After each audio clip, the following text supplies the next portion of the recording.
자, 우리 한 목소리로 함께 읽겠습니다. 시작.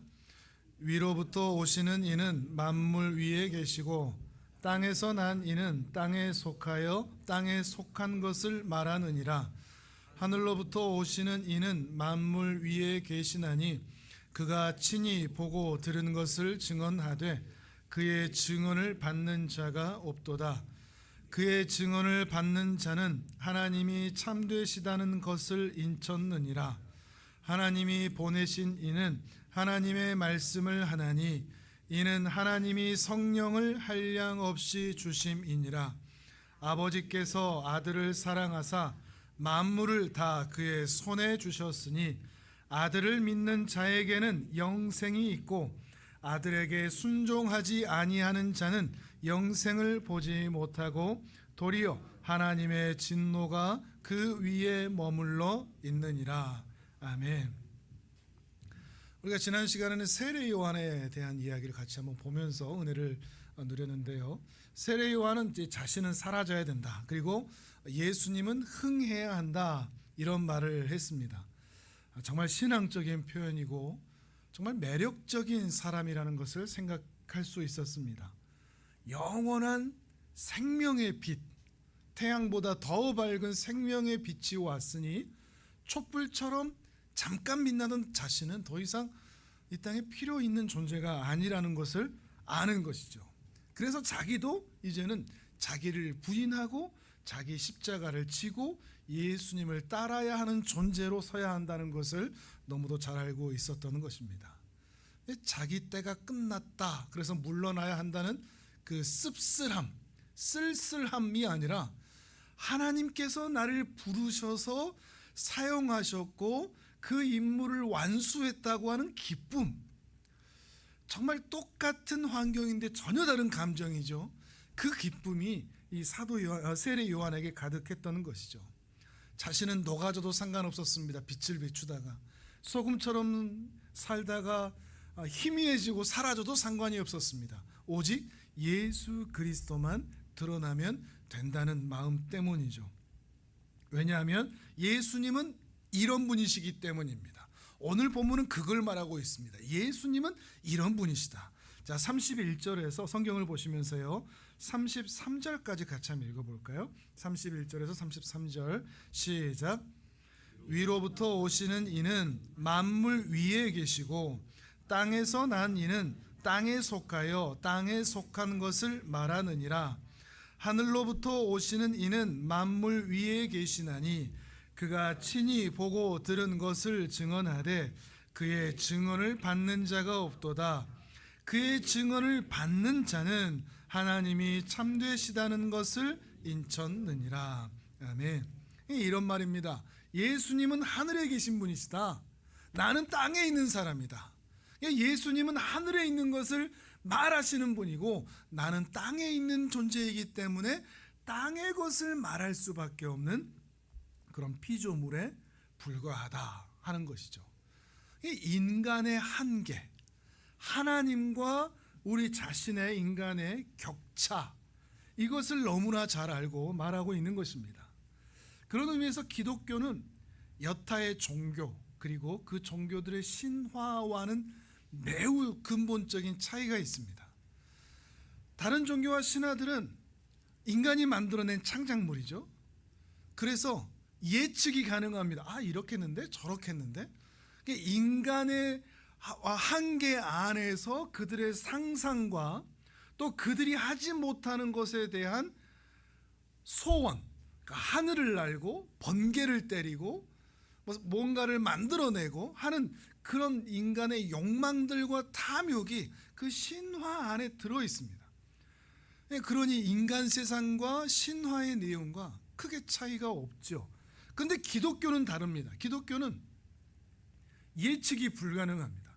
이제 우리는 성경의 내용들을 어느 정도 아니까 이것이 이렇게 흐르고 저것이 저렇게 흐르겠다는 것을 알지만, 정말 다른 관점에서 본다고 하면 하나님께서 세상을 구원하시는 방식, 하나님이 사람이 되어 이 땅에 구원자로 오시는 그 사랑, 이것은 우리 인간의 편에서 감히 상상해낼 수 있는 그런 유의 것이 아니라는 것입니다.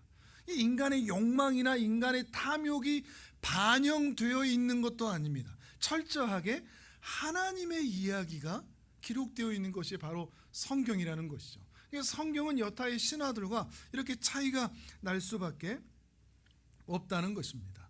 인간의 한계가 그렇다는 것이죠. 우리 인간이 가지는 어떤 이성과 지성과 상상으로는 결코 만들어낼 수 없는 것이죠.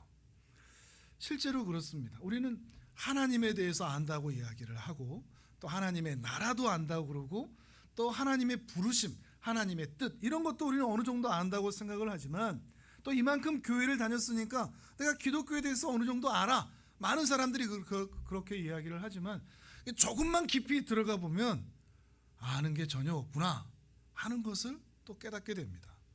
한 가지 예를 들면, 우리가 요한복음 쭉 오면서 오늘 본문에도 그 단어가 있었는데, 영생. 여러분, 영생이 뭔 줄 아십니까? 설명은 할 수 있죠. 저도 그렇고요.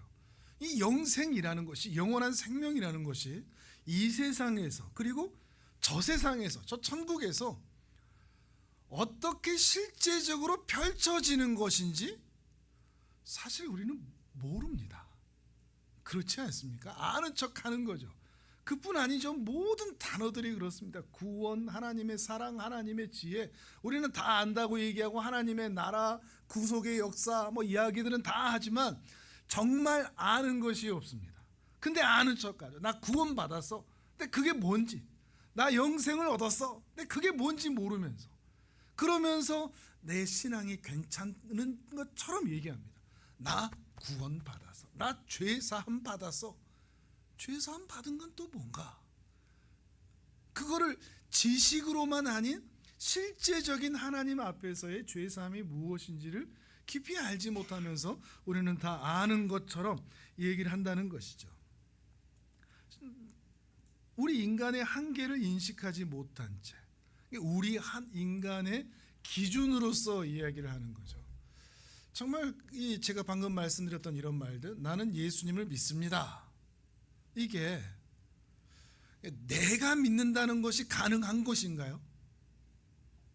나는 예수님을 믿습니다. 내가 믿는 게 가능한가요? 나는 나의 죄를 회개했습니다. 여러분의 죄를 정말로 회개하셨습니까? 정말로 탈탈 털어버리셨습니까?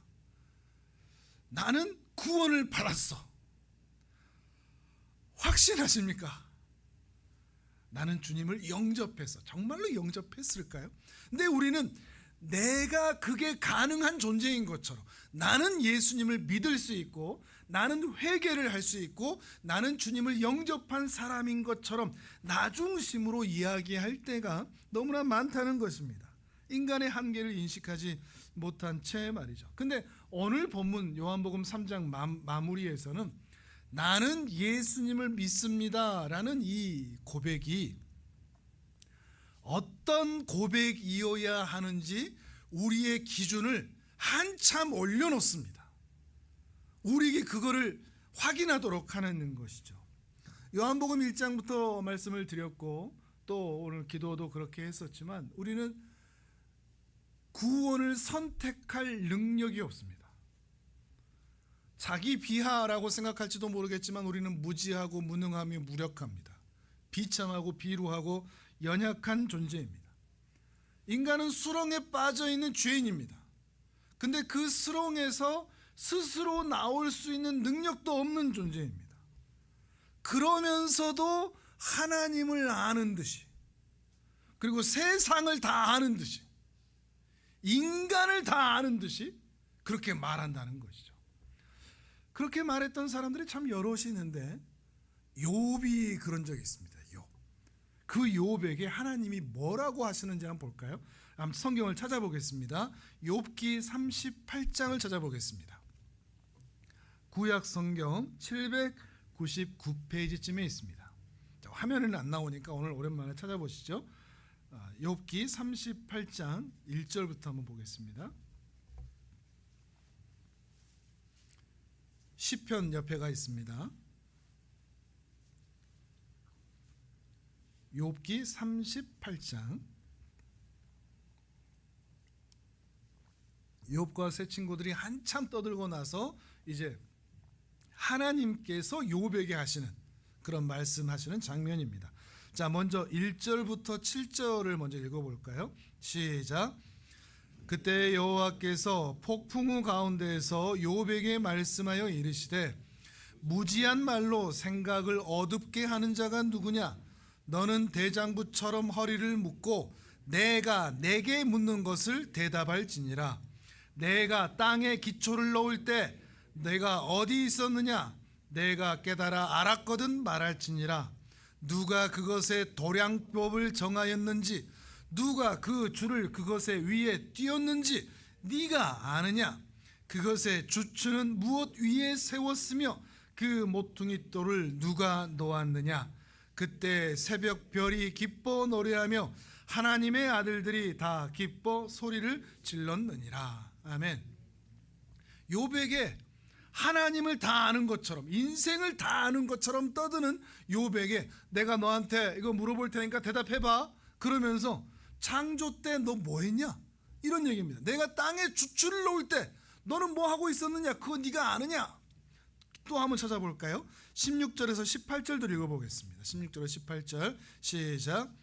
내가 바다의 샘에 들어갔었느냐? 깊은 물 밑으로 걸어 다녀 보았느냐? 사망의 문이 내게 나타났느냐? 사망의 그늘진 문을 내가 보았느냐? 땅의 너비를 내가 측량할 수 있느냐? 내가 그 모든 것들을 다 알거든 말할지니라. 아멘. 인간이 바닷속으로 몇 미터까지 들어갈 수 있죠? 한 4, 50미터 정도라고 얘기를 합니다. 맨몸으로. 근데 그 깊은 물 밑에 너 걸어 다녀 본 적이 있냐? 이렇게 얘기를 하시는 거죠. 사망의 문을 네가 아느냐? 땅의 너비를 네가 측량할 수 있느냐? 인간의 한계를 계속해서 물으시는 겁니다. 자, 25절에서 30절도 읽어보겠습니다. 시작.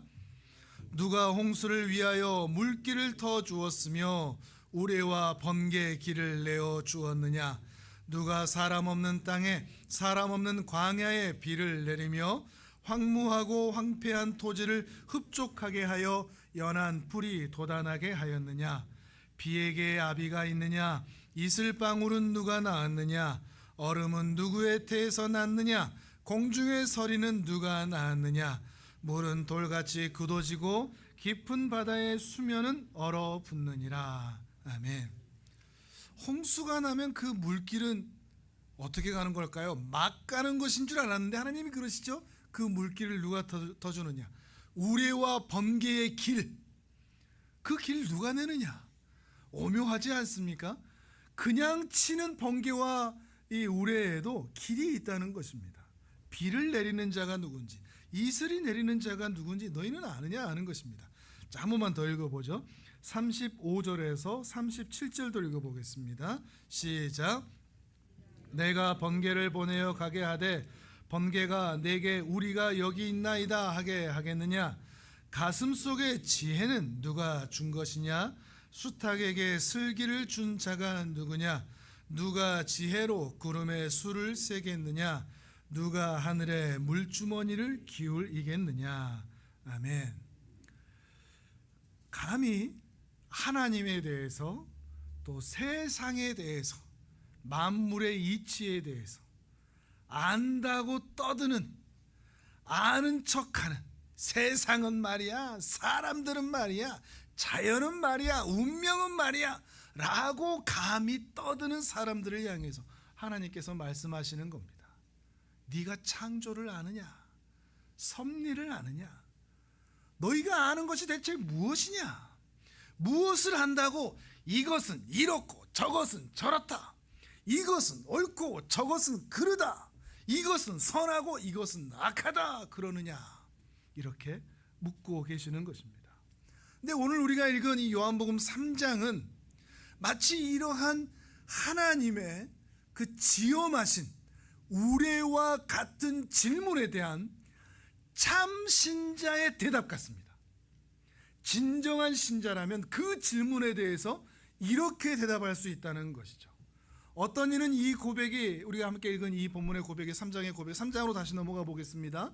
이 고백이 사도 요한의 고백이다 또는 세례 요한의 고백이다 이렇게 말하는 사람들이 좀 다르긴 한데, 어느 요한의 고백이든지 이 고백은 사람을 구원하기 위하여 사람이 되어 이 땅에 오신, 사람 사는 세상에 오신 바로 그분을 향한 그 요한의 고백이라는 것이죠. 그분이 누구인지에 대한. 자, 다시 한번 읽어보시죠. 그런 마음을 가지고 31절과 32절을 같이 읽어보도록 하겠습니다. 시작. 위로부터 오시는 이는 만물 위에 계시고 땅에서 난 이는 땅에 속하여 땅에 속한 것을 말하느니라. 하늘로부터 오시는 이는 만물 위에 계시나니 그가 친히 보고 들은 것을 증언하되 그의 증언을 받는 자가 없도다. 아멘. 이런 하나님과 우리 인간의 한계에 대해서 여러분 깊이 한번 생각해 보신 적이 있습니까? 그의 증언을 받는 자가 없도다. 하나님이 말씀하시는데 그 말씀을 알아듣는 자가 없도다. 이런 의미가 됩니다. 우리는 정말 하나님을 아는 것처럼 얘기하지만 엄밀히 따져보면 하나님을 정말로 모릅니다. 다 이해하지도 못합니다. 여러분, 하나님의 주권과 우리 인간에게 허락하신 자유로운 의지, 그 경계를 아십니까? 하나님이 어디까지 허락하셨을까요? 우리에게 자유를. 하나님의 그 주권과 이 자유로운 의지가 우리가 직접 선택하며 살아가는 이 자유로운 의지가 우리 인생에서는 어떻게 버무러져서 어떻게 실현되는 걸까요? 어디까지 하나님의 주권이고 어디까지 우리 인간의 자유로운 의지일까요? 이것이 버무러져서 우리 인생은 어떻게 풀어지고 있는 것일까요? 알고 계십니까? 하나님이 용서하시는 범위와 하나님이 결단코 용서하시지 않는 범위, 이거를 다 이해하십니까? 근데 모르는데 어떻게 하나님이 그렇게 하면 싫어하셔, 하나님이 그렇게 하면 미워하셔, 하나님이 그럼 분노하셔, 그러다 지옥 간다, 이런 말을 어떻게 함부로 하죠? 예수 믿으면 천국 가, 예수 안 믿으면 지옥 가, 이런 말 자체도 우리의 지경이 아니라는 겁니다. 그 인간에 대해서, 그 사람에 대해서 하나님이 어떤 계획을 가지고 계실 줄 알고, 너 그러면 지옥 가, 너 그럼 하나님 미워하셔, 우리가 어떻게 함부로 말할 수가 있을까요? 하나님이 용서하셔서 인내하시고 또 공의를 베푸시고 자비를 베푸시는 그 범위가 어디까지인지, 그 하나님이 심판하시고 벌하시고 진노하시는 그 범위가 어디까지인지, 인간의 행위의 어느 지점까지인지, 하나님이 당신을 사랑하세요, 하나님이 당신을 미워하세요 라는 것을 우리가 말할 수가 있을까요? 하나님이 죄에 대해서 얼마나 미워하시는지 여러분 알고 계십니까? 이 정도는 압니다. 예수님이 십자가에서 엘리 엘리 라마 사박다니, 나의 하나님 어찌하여 나를 버리시나이까 라고 말하실 정도로 당신의 친아들이신 예수님도 세상 죄를 지고 있을 때는 그 아들마저도 죽이실 수밖에 없는 게 죄의 진노라는 정도를 압니다. 우리가 오늘 짓고 있는 이 죄가 하나님조차도 용서하실 수 없는 죄라는 것을 이해하십니까? 이 죄의 깊이를 알고 계십니까? 이 죄의 진노의 그 크기를 이해하시냐 말입니다. 하나님은 무엇을 참으시고 무엇을 참지 못하실까요? 쉽게 얘기하면 우리가 어디까지 까불어도 하나님 용서해 주실까요? 우리가 얼마까지 당진해도 하나님께 돌아와도 받아주실까요? 여러분 그거 아시겠습니까? 여기까지는 그래도 괜찮겠지, 이걸 아시겠습니까? 여기까지는 까불어서 돌아와도 하나님 받아주시지 않을까? 이 기준을 알겠습니까? 그래서 거기까지 가볼 수 있겠습니까? 막 살아도 되겠습니까? 우리는 전혀 그 경계를 알지 못합니다. 우리는 우리의 생각보다 훨씬 더 하나님을 알지 못합니다. 하나님이 얼마나 크고 광대하고 탁월하고 지혜로운지 우리는 안다고 말하지만 전혀 알지 못한다는 것입니다. 이렇게 우리 인간의 한계, 하나님에 대해서 알지 못하고 우리 인간의 비참하고 무지하고 무능하고 무력한 죄인이면서 그 입술로 나는 예수님을 믿어요 라고 말하는 게 모순 아닐까요? 그렇게 말할 수 있을까요? 난 죄사함 받았어요, 나 천국 가요, 나 영원한 생명을 얻어요, 신앙은 이런 거야, 신앙은 저런 거야, 이렇게 살면 되는 거야, 이것은 옳은 거야, 저것은 틀린 거야, 넌 그렇게 하면 안 돼, 이렇게 해야지 라고 사람들에게 함부로 말할 수 있을까요? 그런 자격이 있을까요? 이걸 한다면 나 자신에도 그렇고 우리 옆에 있는 사람들에게도 그렇고 함부로 비난하거나 평가할 수가 없는 겁니다. 정말 하나님과 나 사이의 그 격차를 이해한다면 말을 함부로 할 수가 없는 것이죠. 평가를 말이죠. 자, 요한복음 1장으로 한번 보실까요? 앞으로 조금 넘기셔서. 사도 요한은 이렇게 말했었죠. 요한복음 1장 10절에서 13절을 한번 보겠습니다. 이런 인간의 한계 앞에서 주님이 하시는 말씀이 있습니다. 요한복음 1장 10절에서 13절까지 같이 읽어보겠습니다. 시작. 그가 세상에 계셨으며 세상은 그로 말미암아 지은 바 되었으되 세상이 그를 알지 못하였고 자기 땅에 자기 백성이 아니하였으나 영접하는 자 곧 그 이름을 믿는 자들에게는 하나님의 자녀가 되는 권세를 주셨으니 이는 혈통으로나 육종으로나 사람의 뜻으로 나지 아니하고 오직 하나님께로부터 난 자들이니라. 아멘. 이 짧은 문장 안에 반전에 반전이 있다는 것을 혹시 아시겠습니까? 자, 주님이 이 땅에 오셨습니다. 근데 이 땅에 주님의 백성들이 알아봤다? 못 알아봤다? 못 알아봤다. 왜요? 흑암 가운데 있었으니까. 백성들이 영접하지 않았다. 근데 영접하는 자, 영접할 수가 없는데, 영접할 수가 없지 않습니까? 모르는데. 근데 영접하는 자는 하나님의 자녀가 되는 권세를 주시겠답니다. 뭔가 반전이 있죠. 우리는 그 하나님을 알아보지를 못하는데, 듣지를 못하는데 영접하는 자가 있는데 그 영접하는 자들에게는 자녀가 되는 권세를 주신다. 근데 그 자녀가 되는 권세는 어디에서 난다? 혈통으로나 육종으로나 사람의 뜻으로 나지 않고 무엇으로 난다? 하나님께로 난 자들. 쉽게 말하면 우리가 자주 쓰는 말로 하나님의 은혜로만 가능하다라는 말이 되는 겁니다. 우리가 예배의 자리에 있는 것, 오늘 우리가 이 자리에 있는 것은 우리의 선택이다. 내가 선택해서 이 자리에 있다. 내가 신앙생활을 그동안 잘 와서 이 자리에 있다. 내가 어려서부터 예수를 잘 믿어서, 똑똑해서 잘 믿어져서 성경을 많이 공부하고 배워서 열심히 세상에서 살아서 내가 이 자리에 있다? 아니다. 누가 나를 이 자리에 불렀다? 하나님이 나를 불러 이 자리에 있게 하셨다는 것입니다. 그게 은혜라는 것이죠. 근데 이것을 다시 오늘 요한복음 3장 33절을 보시죠. 이 하나님의 선하심으로 나를 이끌어 주셨다는 것을 아는 자들은 이제 이렇게 말한다라고 진전을 합니다. 신앙의 진전을 말합니다. 요한복음 3장 33절을 읽어보겠습니다. 시작.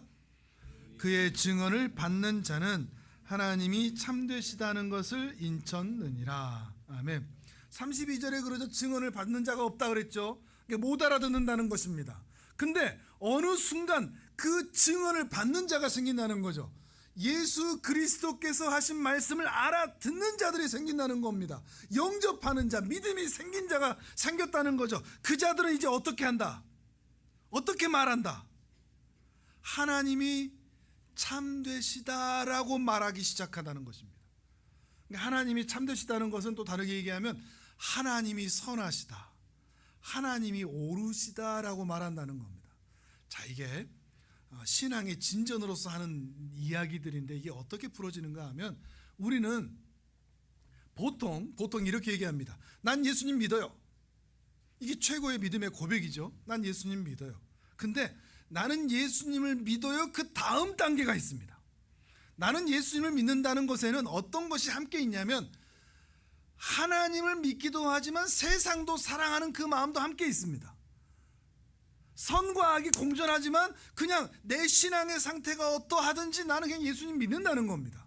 그게 순수하게 믿는 건지 세상도 사랑하고 믿는 건지 그거는 중요하지 않은 채 그냥 나 예수님 믿는다는 것입니다. 말이 너무 빠른가요? 흥분을 좀 가라앉히고. 근데 그 다음 단계는 뭔가 하면 이제 세상은 나는 싫고 세상은 악하고 오직 하나님만 선하시다라는 고백이라는 것입니다. 이해하시겠습니까? 세상과 하나님 중에 세상의 것은 악하며 세상에서는 선한 것이 나질 않으며 인간에게서는 옳은 것이 나타날 수 없으며 오직 하나님만이 선하시고 참되시다라는 증언을 드디어 하게 된다는 겁니다. 하나님에게 은혜를 받은 자는 그저 나 예수님 믿어요 라는 말로만 아니라 그 다음에 이제는 세상이 싫고 하나님만 선하십니다 라는 고백의 진전이 나타나게 된다는 거죠. 왜냐하면 세상을 기웃거리는 신자는, 신자도 세상을 기웃거릴 수 있으니까요, 세상을 기웃거리는 신자는 하나님만 옳습니다 라고 말하지 못하기 때문이죠. 우리의 이 감정, 은혜로만 고백하게 되는 이 신앙의 고백과는 대비되는 우리의 감정에서 나타나는 나 하나님 믿어요 하고는 차이가 있는 겁니다. 나에게서 또 반복이 될 것 같은데요, 나에게서 시작되는 신앙, 하나님의 은혜로 시작되는 신앙, 그래서 하나님이 옳아요라고 말할 수밖에 없는 이 신앙과는 천지 차이라는 겁니다. 여러분의 신앙이 내게서 시작된 신앙이냐, 내가 믿으니 믿는다, 내가 안 믿어지니 못 믿겠다, 이 차원과 내가 안 믿어져도 감각이 되지 않아도 느껴지지 않아도 하나님이 하나님이시니 하나님은 선하시다, 이것과는 다르다는 것이죠. 더 어려운가요? 신앙이 나에게서 시작되느냐 하나님의 은혜로 만들어지는 것이냐. 믿고, 우리는 자꾸 신앙을 내가 믿고 이해되어야 한다고 생각을 합니다.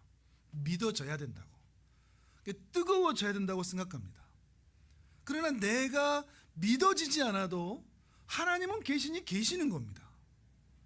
내 가슴이 뜨거워지지 않아도 하나님은 계시니 계시는 겁니다. 자꾸 우리의 신앙이 나의 감정과 이해와 인식에 의해서 좌우될 때가 많다는 거죠. 그거는 마치 이런 겁니다. 내가 눈을 떠 있을 때 밖에 나가면 태양이 있죠? 그럼 태양은 있는 겁니까 없는 겁니까? 있는 거죠. 근데 내가 눈을 딱 감았습니다. 밖에 나갔더니 태양이 안 보입니다. 그럼 태양이 있는 겁니까 없는 겁니까? 있는 거죠. 근데 내가 내 눈에 안 보이니 태양 없네, 이거하고 똑같은 거죠. 신앙도 그렇다는 겁니다. 내가 믿어져야 신앙이고 내가 안 믿어지면 신앙 아닌 것이 아니라는 겁니다. 내가 하나님이 느껴져야 하나님이 계시고 내가 하나님이 안 느껴지면 하나님이 안 계시는 것이 아니라는 것입니다. 이런 나 중심, 인간 중심, 사람 중심, 이성 중심, 이해 중심의 신앙에서 벗어나야 된다는 것이죠. 근데 그거는 오직 하나님의 은혜로만 가능하다 하는 것입니다. 어떻습니까? 여러분은 이 다음 단계로 넘어오신 것 같습니까? 하나님의 은혜로 하나님이 선하시다, 하나님만이 옳으시다 라는 고백을 하게 되신 것 같습니까? 하나님만이 옳으신가요? 자, 출애굽기 1장을 한번 보시죠. 이거는 성경을 보셔도 될 것 같습니다. 화면을 보셔도 될 것 같습니다. 출애굽기 1장 15절에서 22절까지 다 이해하고 계신데 제가 막 소리치고 있는 건가요? 네. 저 혼자 흥분한 것 같아서 죄송합니다. 자, 1장 15절에서 22절까지 같이 한번 읽어보겠습니다. 시작. 애굽 왕이 히브리 산파 십브라라 하는 사람과 부하라 하는 사람에게 말하여 이르되 너희는 히브리 여인을 위하여 해산을 도울 때에 그 자리를 살펴서 아들이거든 그를 죽이고 딸이거든 살려두라. 그러나 산파들이 하나님을 두려워하여 애굽 왕의 명령을 어기고 남자 아기들을 살린지라. 애굽 왕이 산파를 불러 그들에게 이르되 너희가 어찌하여 이같이 남자 아기들을 살렸느냐. 산파가 바로에게 대답하되 히브리 여인은 애굽 여인과 같지 아니하고 건장하여 산파가 그들에게 이르기 전에 해산하였더이다 하매 하나님이 그 산파들에게 은혜를 베푸시니 그 백성은 번성하고 매우 강해지니라. 그 산파들은 하나님을 경외하였으므로 하나님이 그들의 집안을 흥왕하게 하신지라. 그러므로 바로가 그의 모든 백성에게 명령하여 이르되 아들이 태어나거든 너희는 그를 나일강에 던지고 딸이거든 살려두라 하였더라. 아멘. 자, 산파들이 있습니다. 아이를 낳는데 도와주는 분들. 이 산파들은 하나님을 경외했다고 그랬습니다. 근데 애굽 왕의 명령을 거역하고 남자아이들을 살려두었죠. 근데 나중에는 이게 애굽 왕에게 발각이 되었습니다. 이게 발각이 되니까 왜 살렸냐? 히브리 여인들은 건장해서 우리가 가기 전에 다 나와버렸습니다. 거짓말을 한 거죠. 하나님을 두려워하고 경외하는 마음으로 있지만 또 다른 편으로 좀 삐딱하게 보면 이들은 왕의 명령을 거역한 사람들입니다. 그리고 거짓말도 했습니다. 어떤 면에서는 윤리적이지도 않고 도덕적이지도 않고 양심적이지도 않죠. 거짓말을 했으니까. 그런데도 하나님은 이들에게 복 주셨습니다. 그러니까 이거 어떻게 봐야 되죠? 기생 라합 있죠. 기생 라합은 이스라엘의 정탐꾼들이 왔을 때 숨겨졌습니다. 또 거짓말했죠. 다른 곳으로 반대편으로 도망갔다고 얘기를 했고요. 이 사람들은 이 사람들이 아니죠. 기생 라합은 직업도 기생이고 거짓말도 했고 자기 민족도 배신했습니다. 이건 어떻게 봐야 되죠? 신앙이 있으면 거짓말해도 되는 건가요? 정당화 될까요? 선의의 거짓말이니까 괜찮다고 말할까요? 신앙이 좋으면 민족 팔아도 되나요? 왕의 명령을 어겨도 되나요? 여러분, 라합과 이 산파들의 공통점이 뭘까요? 신앙이 좋으면 거짓말을 하거나 민족을 배신해도 된다라는 말을 하는 것이 아닙니다. 이들의 특징은 뭐죠? 이들의 기준이 뭐죠? 하나님이 옳다고 하는 것을 옳다고 하는 사람들입니다. 기준이 다른 겁니다. 하나님이 선하시다, 하나님이 참되시다, 이것에 대한 실제 삶을 살았던 사람들입니다. 세상에서의 기준, 세상에서 흔히 말하는 사람들은 이렇게 살아, 세상 사람들이 말하는 선과 악, 옳고 그름, 이 기준을 훌쩍 뛰어넘어서 하나님이 옳다고 하는 것을 옳다고 말했던 사람들, 하나님이 선하다고 하는 것을 하나님 편에서 그 선을 실행하며 살았던 사람들이라는 것입니다. 어떻습니까? 여러분은 머리로만 말고 하나님이 옳으십니다, 선하십니다 말로만 말고 정말 하나님만이 옳으십니까? 세상은 아니라 과학 앞에, 철학 앞에, 유행 앞에, 사람들의 말 앞에, 아니면 달콤한 유혹들 앞에, 겁박 앞에, 그래도 하나님이 옳으세요. 10가지 계명, 그래도 하나님의 계명이 옳아요. 세상 사람들이 뭐라고 하든. 안식일을 거룩하게 지키는 것 옳아요. 하나님 앞에 사는 것이 우리는 옳아요. 이렇게 말할 수 있느냐는 것입니다. 이 신자는 누구냐? 진정한 신자는 누구냐? 그저 입으로만 나 죄사함 받았어요, 나 예수님 믿어요 라고 말하는 사람들이 아니라 그 이상으로 하나님의 은혜로 눈이 떠져서 하나님의 하나님 되심이 드디어 보이기 시작한 사람들입니다. 그래서 세상이 아닌 하나님을 선택하기 시작한 사람들, 이 사람들이 진짜 신자입니다. 진정한 참된 신자입니다. 교회 다닌다고 다 이 신앙을 가지고 있는 것은 아니죠. 오직 하나님의 은혜로, 혈통으로나 육정으로나 나지 않고 오직 하나님께 나야만 가능한 예수 그리스도의 증언을 받아들인 자들이 바로 이렇게 신앙을 가지게 된다는 것입니다. 태어나자마자 아이가 눈을 떠서 부모의 얼굴을 보듯 신앙을 가진다는 것은, 정말로 참 신앙을 가진다는 것은 바로 그때 하나님이 보이기 시작한다는 겁니다. 물론 얼굴과 얼굴을 대면하여 보듯이 뚜렷하게 하나님의 뜻은 뭐고 하나님의 계획은 뭐고 하나님의 입김과 손길은 무엇이고 라는 것은 보이진 않을지라도 어렴풋이라도 어린아이처럼 하나님이 내 옆에 계시는 것 같다, 하나님이 내 인생을 주장하시는 것 같다 라고 하는 것이 어렴풋이라도 느껴지기 시작하는 것입니다. 그런데 문제는 구원을 얻어 하나님에 대하여 눈을 떴는데 크면 뭐가 보이기 시작하죠? 처음에는 엄마 아빠만 있었는데 그 다음부터 누가 또 보이죠? 옆집 아줌마도 보이고 옆집 아저씨도 보이고 친구들도 보이고 그러는 것처럼 처음에는 신앙만 보였는데, 처음에 예수 그리스도를 만났을 때는 하나님만 보였는데 시간이 지나면서 또 뭐가 보이기 시작하죠? 세상도 이제 보이기 시작하죠. 그리고 그 세상도 사랑하기 시작합니다. 그러면서 이게 충돌이 일어나기 시작하죠.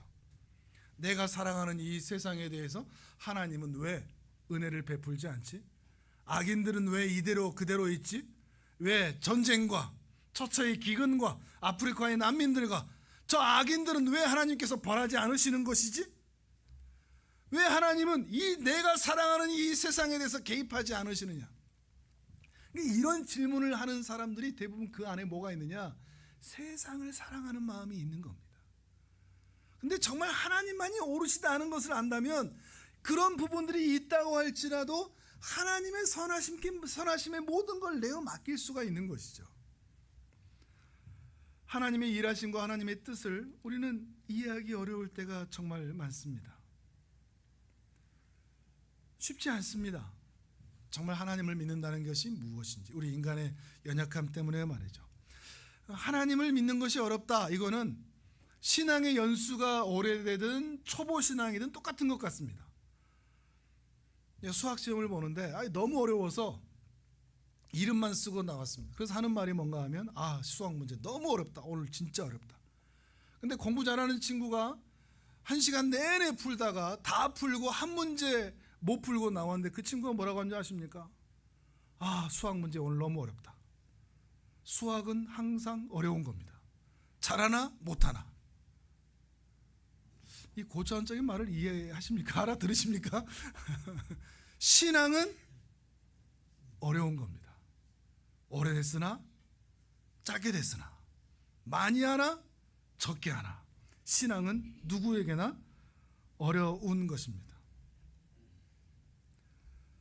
하나님은 선하시다, 하나님은 옳으시다 하는 것을 우리는 알아가기 시작하지만 하나님을 다 이해할 수 있는 것은 아닙니다. 이거를 구별하실 수 있어야 됩니다. 하나님이 선하시고 하나님이 아름다우신 분이십니다. 그러나 우리는 다 이해할 수 없습니다. 수학 문제가 어려운 것처럼 신앙도 인생도 어렵기 때문이죠. 다만 우리 여기서부터 시작하면 됩니다. 창세기 1장 1절입니다. 화면을 보면서 같이 읽습니다. 시작. 태초에 하나님이 천지를 창조하시니라. 아멘. 여기서부터 시작하는 거죠.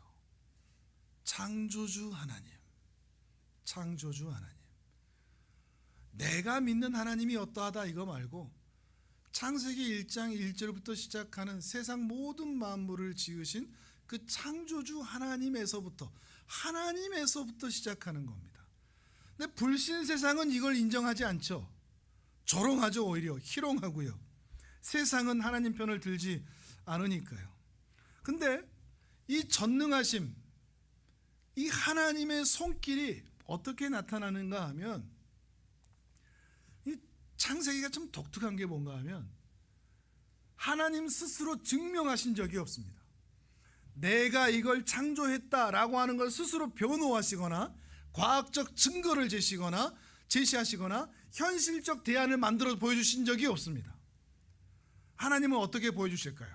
당신을 약속을 하십니다. 하나님은 성경을 보시면 약속이 있죠. 그리고 그 약속을 반드시 실현하는 걸 통해서 당신이 전능하시다는 것을 보이십니다. 이렇게 보여주십니다. 하나님은 증명하시지 않고 설명하지 않고 보여주십니다. 약속을 하시고 그 약속을 전능하심으로 반드시 실현하는 모습을 통해서 당신이 전능하시다는 것을 보여주십니다. 그리고 그 전능하신 약속을 실현하면서 인생의 역사의 곳곳에 당신이 사람을 얼마나 사랑하시는지를 보여주십니다. 그렇게 하나님은 당신을 우리에게 알려주십니다. 그러니까 성경은 이해하고 납득하고 알아듣고 하는 것이 아니라 보는 것입니다.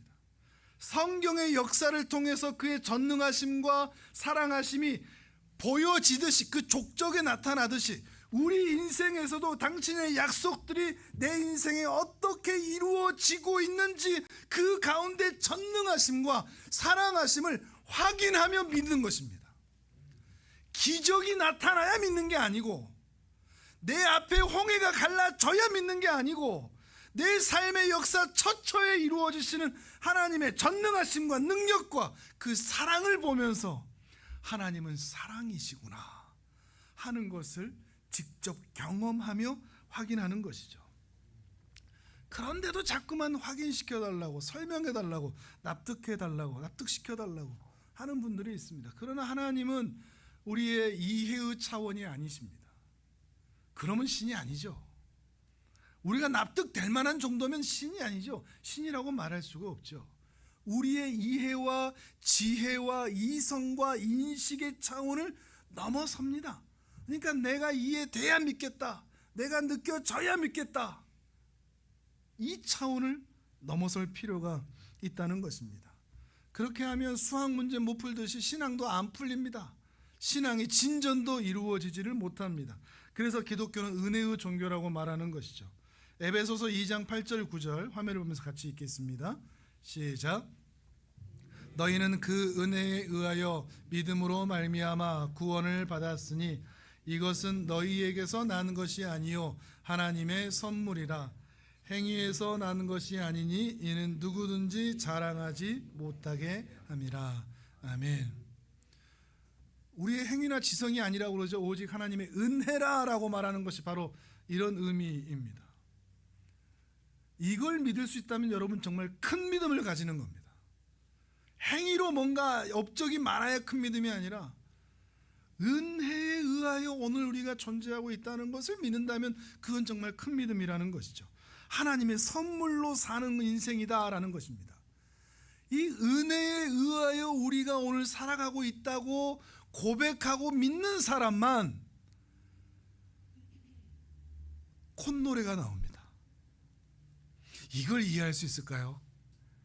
예배가 즐겁습니다. 섬김이 행복합니다. 왜요? 은혜니까. 근데 내가 믿어져야, 내가 노력해야, 내가 잘해야 라고 하는 사람은 예배도 부담이고 뭔가 계속 내가 해야만 하고 잘 안 되니까 늘 실망하고 자기 자신에 대해서 재미도 없고 콧노래가 나오질 않는 것입니다. 하나님은 우리가 생각하는 분보다 훨씬 더 크고 높으신 분이십니다. 우리의 모든 생각과 고집, 이해, 인식 이걸 내려놓고 하나님의 하나님 되심을 우리 주 앞에서 인정할 수 있다면 좋겠습니다. 하나님을 만날 수 있다면 좋겠습니다. 이사야서 55장 6절에서 9절입니다. 자, 같이 읽겠습니다. 시작. 너희는 여호와를 만날 만한 때에 찾으라. 가까이 계실 때에 그를 부르라. 악인은 그의 길을, 불의한 자는 그의 생각을 버리고 여호와께로 돌아오라. 그리하면 그가 긍휼히 여기시리라. 우리 하나님께로 돌아오라. 그가 너그럽게 용서하시리라.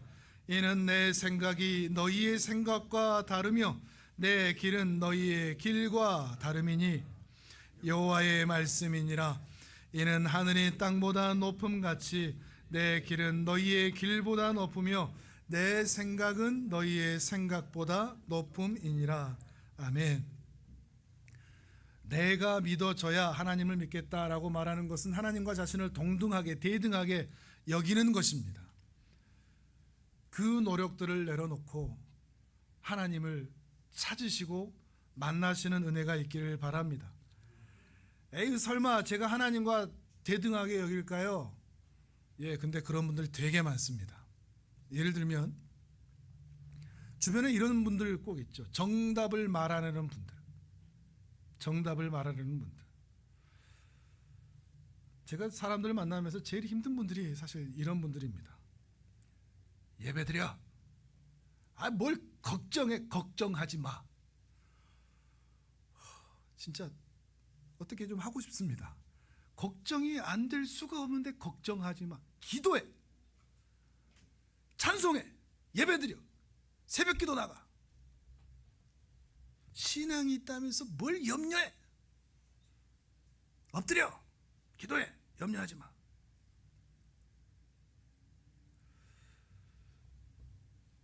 정답이 그건 줄 알죠. 근데 우리가 정답대로 살 수 있는 존재가 아니라는 것을 모르기 때문입니다. 공감하지를 못하는 거죠. 자기도 그게 안 되면서. 근데 우리 안에 이게 있는 겁니다. 내가 마치 그렇게 살 수 있는 사람인 것처럼 사실 자기 의를 드러내는 것이죠. 그리고 그것은 하나님과 자신을 동등하게 두는 것입니다. 여러분, 여러분의 가족들에게 또 교회의 성도들에게 정답을 말하려고 하지 마십시오. 정답 모르는 사람 아무도 없습니다. 어린아이라도 정답은 다 압니다. 근데 정답처럼 정답대로 살지 못하는 것 때문에 다 괴로울 뿐이죠. 그렇게 괴로워하는 사람에게 정답으로 소금 뿌리지 말고 더 아프게 하지 말고 그냥 토닥여주고 힘들지? 나도 힘들어. 같이 기도하자. 이게 다입니다. 그 말도 못하겠으면 그냥 토닥토닥. 이게 더 나은 것입니다.